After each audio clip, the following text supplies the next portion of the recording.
What up, though? You already know how I go. Smash, like, subscribe, comment. I don't care what your comment as long as you comment. You dig? Shout out to all my supporters. Hit them links, please. Hit them links. Facebook, Clubhouse, Twitter, Instagram, whatever you got, hit me up. Follow me on that. If you got all the above, follow me on that joint. You already know I'm going to follow you back, as you already know. Thank y'all for blowing my TikTok up. I'm almost at 10,000 now and moving. All types of audiences. Anyway, I want to get into it about this white guy, demon, kept to himself, real cool guy. I was around him one time at Chippewa facility, and he seemed like a pushover. A lot of people in prison, they're not too smart. You don't go to prison for being very smart, making the best decisions. Not many of us, you feel me? So you got a guy like me, for example. It's passive aggressive. I'm very respectful to everybody. Yes, sir. No, sir. Don't use the N word in the prison because I don't know who don't like to be called. Well, I know who to use the N word with and who not to. I know not to call an older Muslim guy the N word or an older black guy the N word. They don't like that. Some of the older guys that's in MDOC, they like to be called Mr. Reynolds, Mr. Watts, Mr. Such and such bad. Okay, you got to get them respect. So I know with the Bloods, I can use the N word. They use it all day. Everybody, old and young. I know I'm not going to disrespect nobody's religion. I know I'm not going to try to promote somebody Caucasian to a Nation of Islam. Guys, just common sense. But a lot of people don't have common sense in prison. They'll think because a guy quiet, they can do something to him, and that quiet guy will turn up. And a lot of guys are so dumb in prison, right? They think because a guy 5'6", he a punk. 5'6" guys are the worst guys to get into it with, man. I'm telling you, bro, they is the worst. The absolute worst. Them 5'6", 5'7" guys, they be demons, man. Them 5'2" guys, they straight, literally demons. But anyway, I want to tell y'all this. Shout out to mlive.com writer Cole Waterman. Cole_Waterman at mlive.com if you want to get at him. Shout that boy out. Shout him out. Cole Waterman. All right. So Michigan prisoners get 70 more years for trying to kill fellow inmate in Saginaw Prison. Saginaw, Michigan. Already in prison for a litany of offenses, an inmate has had up to 70 years added to his time for trying to kill a fellow prisoner at Saginaw Correctional Facility. And for y'all that don't know, Saginaw Correctional Facility goes down, especially in a level 4. That thing goes down. Saginaw County Circuit Judge Jeanette M. Bowles on Tuesday, August 3rd, sentenced 43-year-old Michael L. Pico Ketchum to concurrent terms of 44 to 70 years and 6 months to 20 years. Excuse me.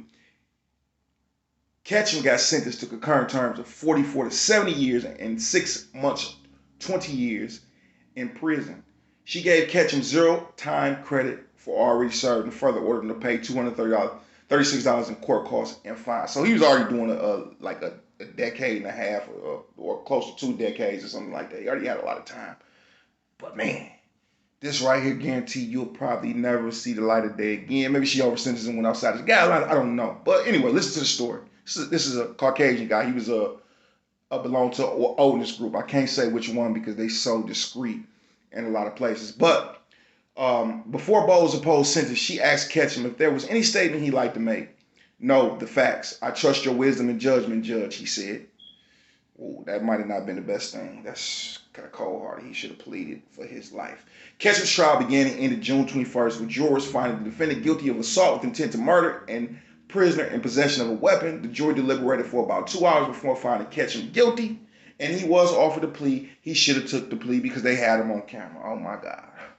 During the trial, the prosecution argued Ketchum on September 18, 2019, used a shank to repeatedly stab 39-year-old Benjamin E. McBroom while they were in the day room inside the prison at 9625 Pierce Road in Titabawasi Township. I butchered that name, but whatever, it really don't matter. The prison there.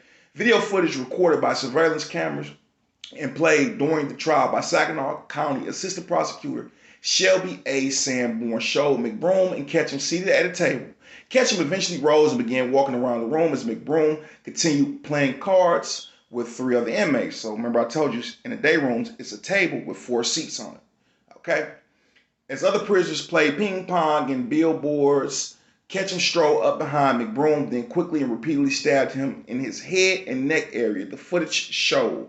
McBroom got to his feet and tried getting away from Ketchum as the attack continued. The other 11 or so inmates in the room sat or stood nearby, not intervening. Remember, I told y'all when you get into it and that thing come out, ain't nobody gonna come and help you. You're on your own for the most part.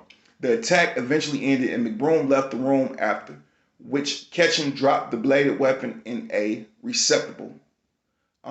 Correctional officers entered the day room and searched the inmates. McBroom was taken to Saginaw Hospital for treatment of his wounds. Both Ketchum and McBroom testified in the trial.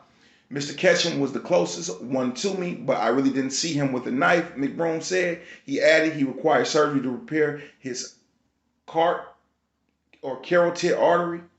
He had about 9 other wounds and was hospitalized between 4 and 7 days, he said. I remember the attack. I just don't know if I had done anything to provoke it. Honestly, McBroom said I must have instigated it, apparently playing victim. Oh, my God.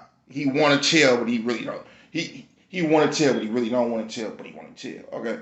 Defense attorney Matthew Evans asked McBroom if he had any knowledge as to why Ketchum would attack him. McBroom said he did not. Evans asked McBroom if he recalled telling authorities the stabbing was over him reneging on cards. The witness replied he might have said that and that he didn't do it on purpose.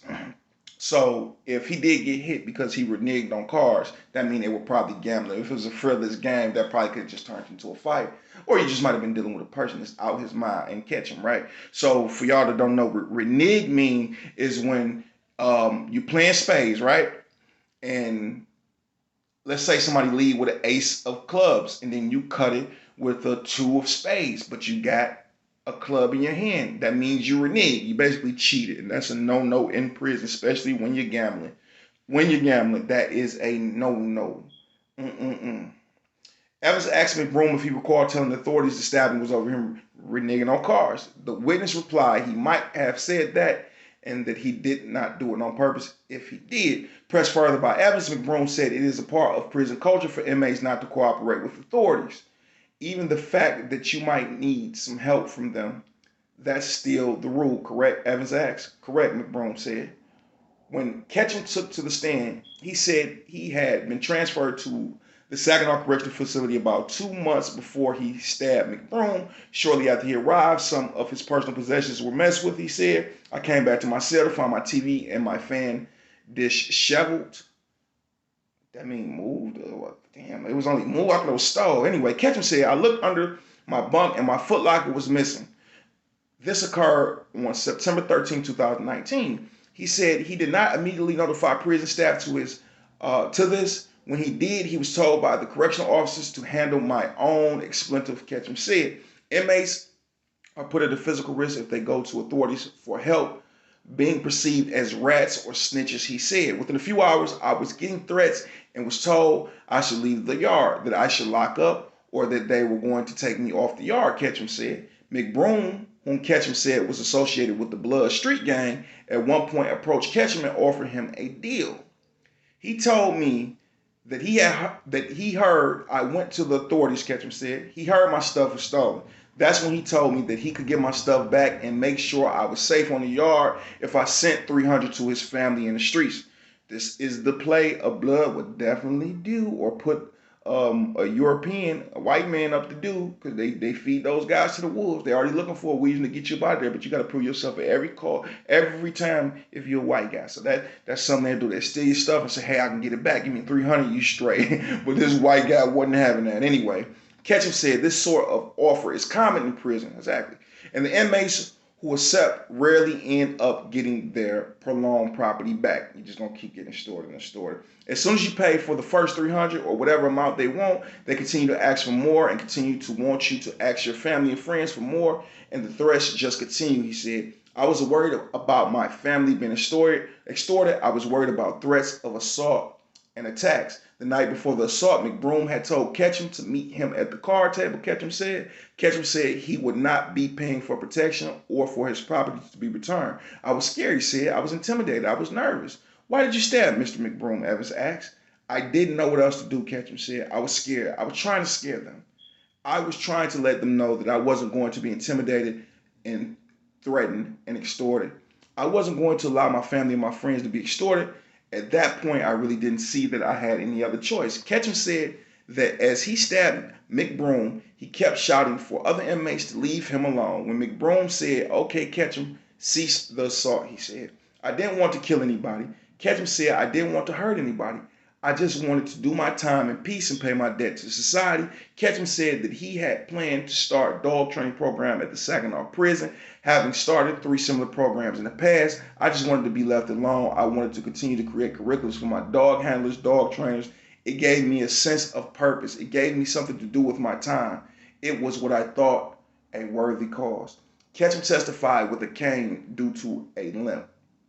He said walked with a cane. He said he walked with a cane since 2019, which made him a frequent target by his fellow prisoners. After the stabbing, both Ketchum and McBroom were transferred to different prisons. Ketchum was most recently incarcerated at the Gus Harrison Correctional Facility in Lenawee County, while McBroom was housed at the St. Louis Correctional Facility.